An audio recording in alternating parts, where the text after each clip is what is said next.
In 1819, Dr. John Bostock sneezed uncontrollably in London. Was it a curse? No, it was hay fever.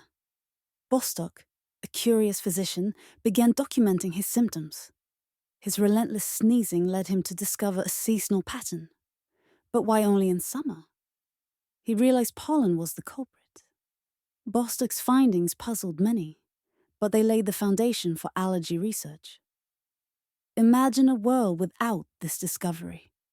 Would we still blame witches for sneezes? Today, Bostock's legacy helps millions manage allergies. Curious about more historical quirks? Hit the like button, subscribe, and leave a comment to support us.